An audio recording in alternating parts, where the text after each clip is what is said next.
Hey guys, Dr. Ben here at the Functional Medicine Center, and I'm going to go over today something that is just really profound. I was looking at some statistics on what even the bigger pandemic going on in the United States, even more so than COVID-19 or anything else at this point. But before I get to that, I want to go over some of the statistics, some of the things. I love bringing good news. I love bringing hope. I love bringing that sense of, oh wow, that there is something positive going on out there. Unfortunately, we get a lot of the negative. The other day we had a decrease in the number of daily deaths multiple days in a row, and yet the headlines were, hey, new expectations are even a bigger death rate and all these things. And so I love getting the positive out there. I love getting the that there are a lot of good things in this world, and ultimately we have to change our state and we have to look for the positives, because unfortunately now the negatives are all around us. So a couple things that we're looking at. Slovenia, one of the European countries, it's one of the small ones, they have now announced that there's an end to the pandemic in Slovenia. They opened up on April 12th, and they now have called an end to the pandemic. There are basically no new cases going on. It's almost over at that point. So a lot of great news there. In the United States, there's 28 states, this was as of last week, 28 states that the number of the infections that was going up, 28 states that the infections are actually going down. And these are in a lot of states that have reopened a big part of their economy, like Georgia. Everyone was expecting Georgia to have this huge jump, and yet ultimately we are a lot going down, a lot bigger jump than anybody expected. So again, Dr. Ben here at the Functional Medicine Center. If you haven't already, like or share our post, and then go ahead and put the button on there that'll tell you when we jump on and go live. We try to go live every day or two, give you a lot of updates, give you a lot of health information, just try to empower you to take back that strength that you really need in today's day and age to get back out into the world, and to get back to work, get back to movie theater, get back to doing all these things that we love and that we can enjoy. If you've got any questions, go ahead and put those down below. I'll answer Q&A throughout the process. And also, if you put where you're from, I love seeing where everybody's at. We've had a lot of people all over the country and even around the world. So so again, a lot of good news. Slovenia has now announced that they're the first European country that announced an end to the pandemic.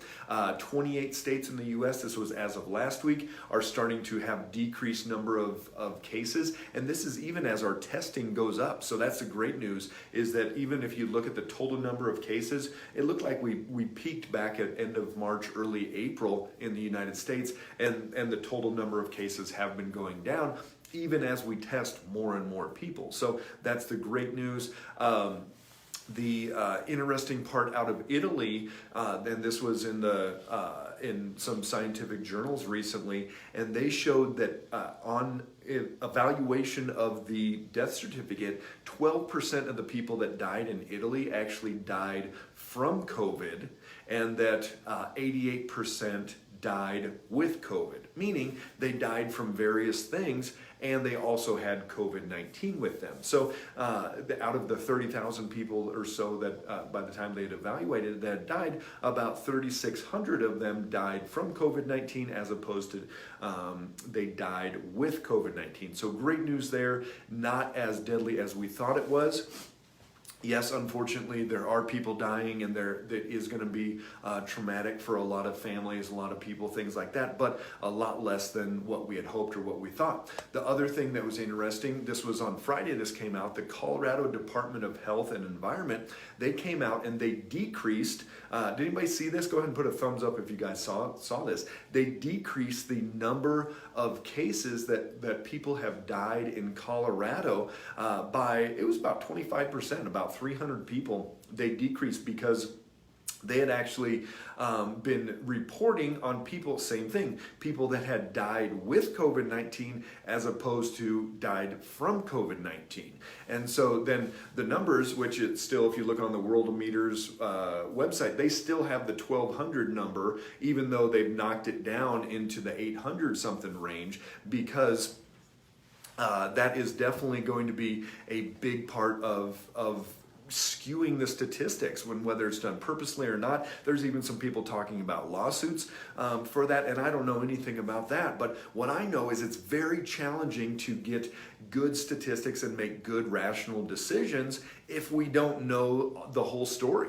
And part of knowing that whole story is how many people are actually dying from COVID-19 as opposed to dying with COVID-19. So good news, Colorado out here, that's where I live and where I practice, we decreased the number of fatalities from COVID-19 dramatically. So a big change through that. Hey Janet, how are you doing? Good to see you out there. Let me know what you guys are up to today. So more good news on that side of things. There's a lot of good signs as well that states and places that have been opening up and people have been going out have not seen a huge spike. And you may hear about certain things where people are like, oh wow, or the media, they'll say, oh, there's this spike going on, there's going to be more deaths and things like that. But if you think about it, that is definitely just how this virus is going to go and how anything's going to go, because literally we can't stay hunkered down forever. So as we go out, there may be an increase. It's not going to be a spike. It's not going to be double the number that have died. Hey Megan, hey Shoshona, how you guys doing? So it's not going to be this huge spike that we're going to see, but there may be a blip. But don't freak out about that. Don't stress about it. Don't stay up at night worrying about that, because we know that as viruses go, viruses are going to expand and they're going to infect more people. And if there's more people out and about, that's going to happen. But remember, we went into lockdown to prevent the hospitals from getting overwhelmed. Most places did not even get close to getting overwhelmed. If anything, we talked about this in another video, they shut down many emergency rooms. I just heard from a patient, there's a hospital up in Wyoming that's probably going to close permanently, and it serves like this 300-mile radius and all these small towns, but they're going to probably close permanently because they had such a drop in people going to the hospital.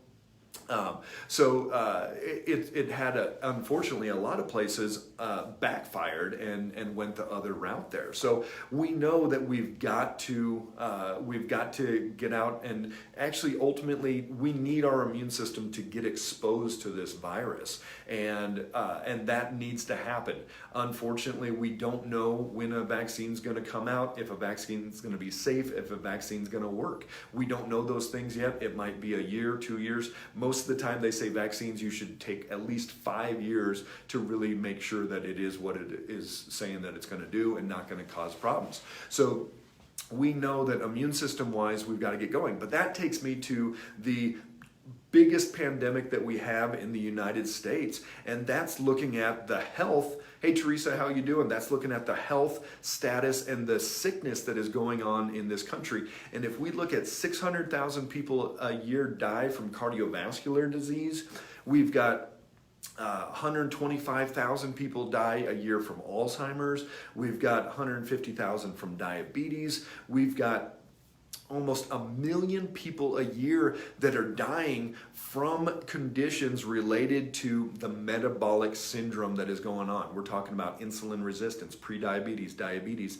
metabolic syndrome, where the blood sugar is too high and it's going to create this inflammatory cascade. We know, we've gone over this many times, we know that's a huge comorbidity factor with COVID-19. And what's interesting, if you check out CNN, they had an article, it wasn't even an article, it was a reporter giving his commentary on it, but they were dogging the president and his staff because they had come out this weekend and said, you know what, why is the U.S. one of the worst in the world?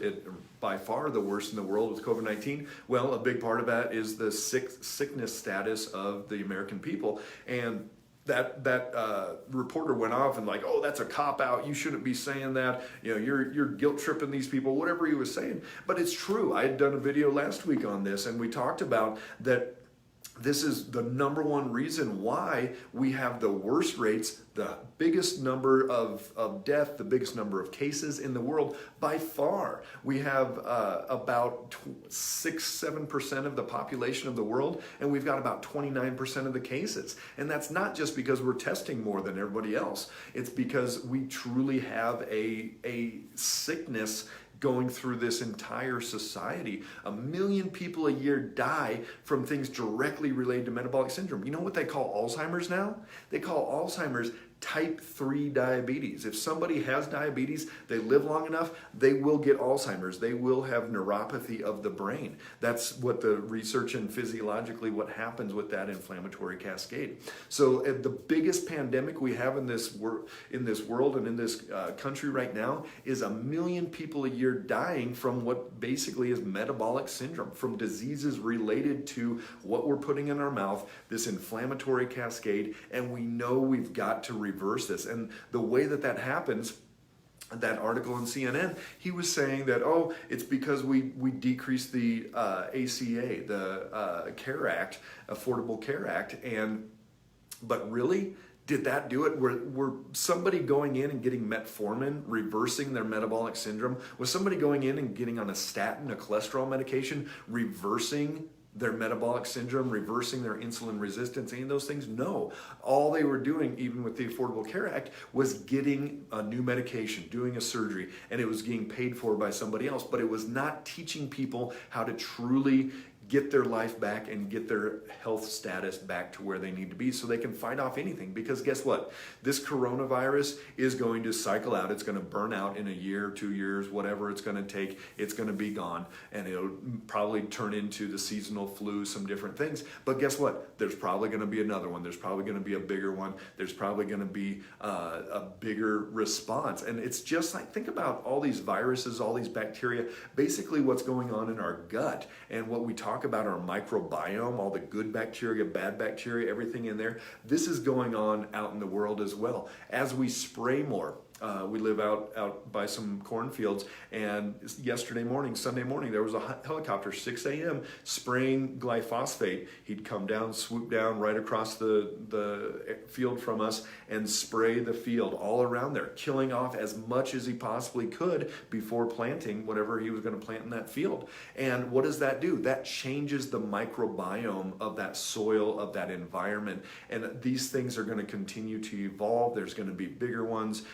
different things. But what you can do, you can't control that. You can't change what's going to go on out there, who's going to spray what, all those things. But what you can control is what's going on inside of you. You can control your metabolic state. You can control how your immune system's doing. And you can put the things in your body and in your mouth that you need to be able to work as well as possible. So again, if you guys haven't already, go ahead and like or follow on here, and then there's a button in the upper corner there where you can get notifications when we go live here. If you haven't already, go ahead and tell us where you're popping in from, and give us a hello on there. But yeah, this is what we've been talking about. Again, positive things, good things out there. The number of deaths from COVID-19, even in Colorado here where I live, we've dropped 25% in the last week, which is pretty cool. That didn't make headlines, but the Department of Health and Environment, they said, "Hey Stephanie, how you doing? Teresa, you're out in Nebraska. What part?" And Shannon, hey, up in Wheatland. And so Mary, all the way out in Maryland. Good to see you. So again, even in Colorado here, we decreased by 25% the number of deaths from COVID-19 last week, and reproportionated them to from not from that, but because they died with COVID-19, they were classified with that. And what they saw was, for basically the whole time of this process, they were classifying people that died with COVID-19, and so they died from cancer or whatever else, and they had COVID-19, they classified that as a COVID-19 caused death. All right, Teresa, North Central Nebraska, is that out by O'Neill a little bit? I've got a patient out there right now. So we know that there's a lot of good things that are going on. Hey Ann, how you doing? We know that there's a lot of great things that are changing. The pandemic, Slovenia, They dropped it from a pandemic level to now it's hardly any cases at all going on. We know we've peaked, even with way more tests going on, we've peaked at the number of deaths and the number of cases in the United States. Yes, it's traumatic. Yes, there's certain people that have died, and there's certain areas that have been hit way more than others.